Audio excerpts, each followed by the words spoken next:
இன்னைக்கு அவகிட்ட லவ் சொல்ல போறேன்டா. பாரா எப்படா? நைட்டு ஃபுல்லாக யோசிச்சு ஒரு கவிதை எழுதி வச்சிருக்கேன். கவிதையா? நீயா? சரி சொல்லு. மதுரையில் இருக்கிறது மல்லி, செவத்தில் இருக்கிறது பல்லி, வீடு கட்டு தேவை ஜல்லி, என்னை விட்டு போகாது நீ தள்ளி, மொத்தத்தில் எனக்கு வச்சிராத கொல்லி. இதெல்லாம் கவிதை அவள்கிட்ட சொன்னு வச்சுக்க, காரி துப்பிட்டு போயிடுவா. ஏண்டா இதை சொல்ற மூஞ்ச பாரு. டேய் ஏண்டா டேய்.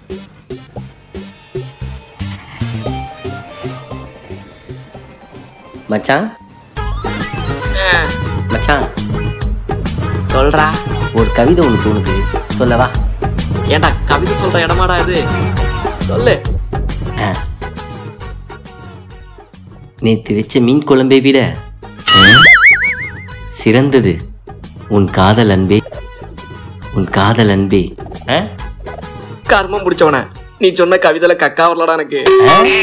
போடா. வேற யோசிப்போம்.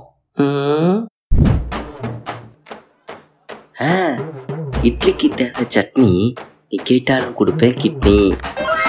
சூப்பர் பிரபா, கவிதண்டா. நல்லாலையோ வேணாம்.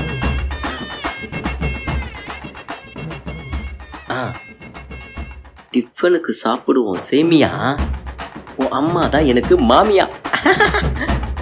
இந்த கவிதைக்கு கண்டிப்பா ஓகே சொல்லிப்பா. முரளி மாதிரி இருக்கேன், எனக்கு எப்படியாவது சொல்லிடணும். என்னங்க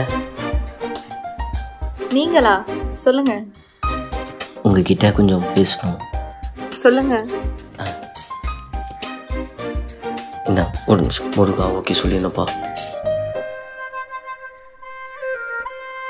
கிளாம்பாக்கத்தில் வெளியூர் பேருந்துக்காக காத்திருக்கும் பயணியைப் போல உன் காதலுக்காக நான் காத்திருக்கிறேன்.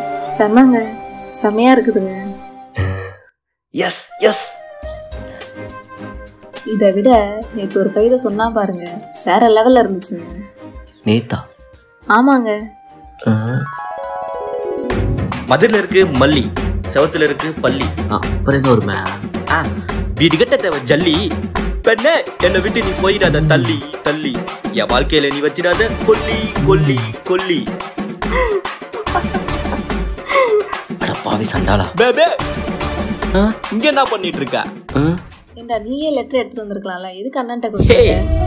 நம்ம மச்சான் அதெல்லாம் தப்பா எடுத்துக்க மாட்டான், உனக்கு புரியாது. ஏய் மச்சி, நம்மால் தான் எப்படி இருக்கு? கியூட் ரியாக்ஷனா. ஏய் பேபி, அப்புறம் வந்து ஜாம்ல இருக்கார்ல, அவர் படத்துக்கு டிக்கெட் புக் பண்ணிக்க கொள்ளாமா? ஏய் பாய் மச்சான், கார்ல சீட் வேற.